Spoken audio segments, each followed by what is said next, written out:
We had a monumental night last night, yo. Ooh, y'all already know what we ready to talk about, man. Yeah, definitely was excited for it, but I knew it was gonna be crazy, but I didn't know it was gonna be that crazy. So what was it? It was a Juneteenth diss celebration, peace treaty, hip hop. Yeah, it was a legendary West Coast.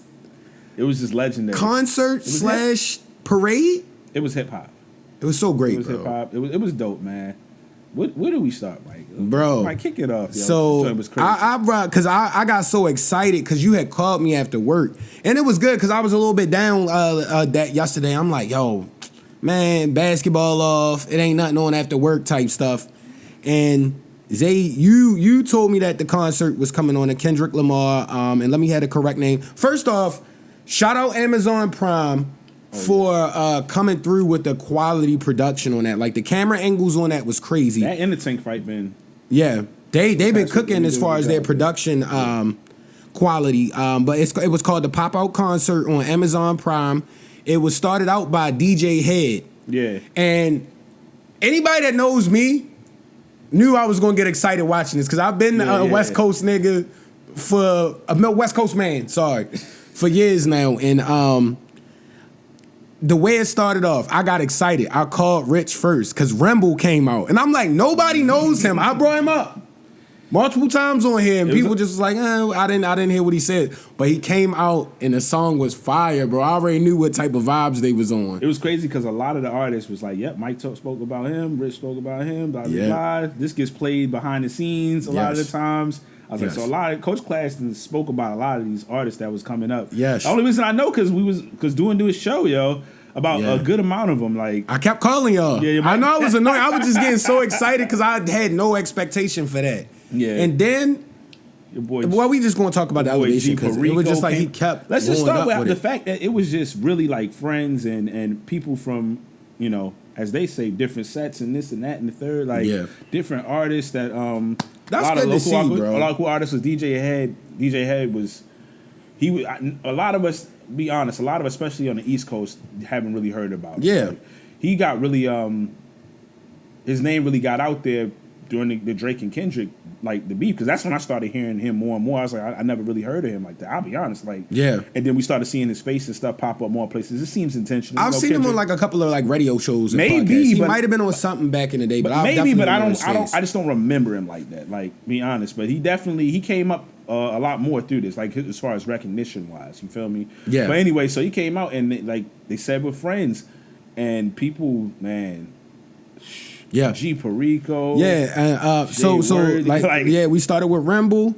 You had Rayvon, who was hard too. That was second. The Cuzzos, Rucci, and AZ Cheeky, and he actually had a verse on Kendrick's album. Remember the Ultra West Coast song? I can't remember the name of it now, but on Mr. Morale and the Big Stepper, it's like the most like people are gonna be mad, but it's a slap.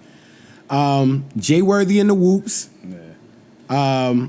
Wally the Sensei, West Side Boogie. Yeah. Oh yeah. That's Silent Riding. Silent Ride. Bro. And he spoke about it, man, because Kendrick pulled him back up to the stage or whatever, and basically was I think they was dancing together or whatever. It was taking their photos. Yeah. He was like, it meant a lot. You feel me? All of that and all of that. But man, people sleep. Boogie album last year was really great. Really good. Yeah. People just. I told my lady, I was like, yeah, that joint was fire. Yeah. I just want to say like. It's just really dope, like, giving all those artists, because this was a big platform. Not a big one, a massive platform. Kendrick is in high demand. He could have just took the spotlight and just did basically his greatest hits, and nobody would have complained. But he brought up so many artists that so many people may have heard one song from, may have heard no songs from, and gave them a spotlight. People was talking about on Twitter how they was Shazamming and doing this and that, finding out the artists. So it really... Now, just put everybody's fan base on.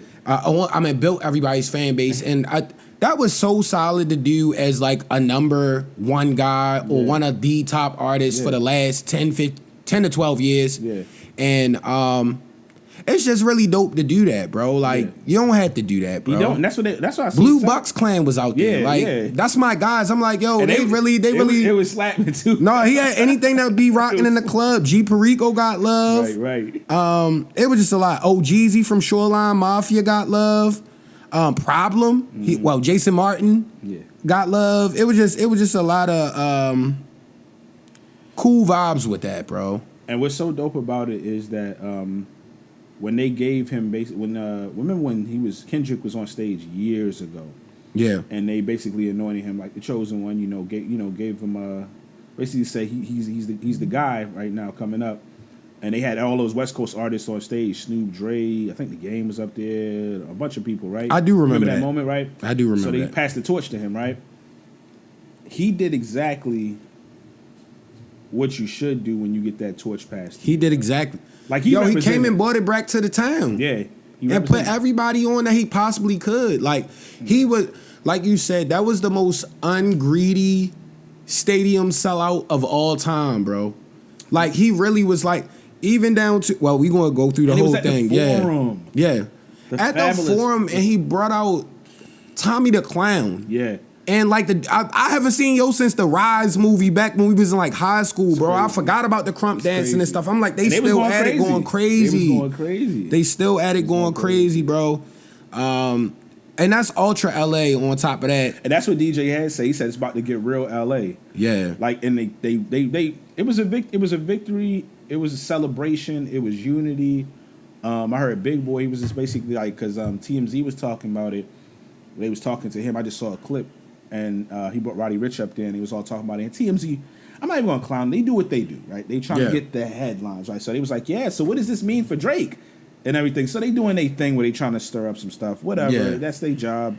You let them speak to you. You know what the job is, right? But I like what Big Boy said was he was like, basically, this, it was this, this, but it wasn't more so about Drake hate. It was about Kendrick love and showing love with everybody and connecting all these dots and putting everybody together. That's what it really. And yes, the Drake's. Yes, it was some Drake. Everybody was tap dancing on. His tombstone, so to speak, and this, that, and the third. But it really was like unity, and he made sure he spoke about that towards the end. I don't want to skip around too much, but it was really just unifying a lot of people. There was a lot of love in there. They said it was very peaceful after all of that type of stuff. That was fire, dog. Yo, so dope. Kendrick for that, man. Kendrick the one after that, bro, because it's like I hated on him because I wasn't like big on the like overly introspective music until I got a little bit more mature, but like. What he's done with the torch, bro, like you said, bro, you couldn't do anything more commendable. Some of the guys, like, they still, like, mixtape type artists. And it's like I said, I called you yesterday, one of the 5 to 10 times I called you during the concert. I feel like those first, 10 artists was just his playlist, his random playlist. These people I vibe with from the town, and... he really did it, bro. Yeah. It was fire. It was just great.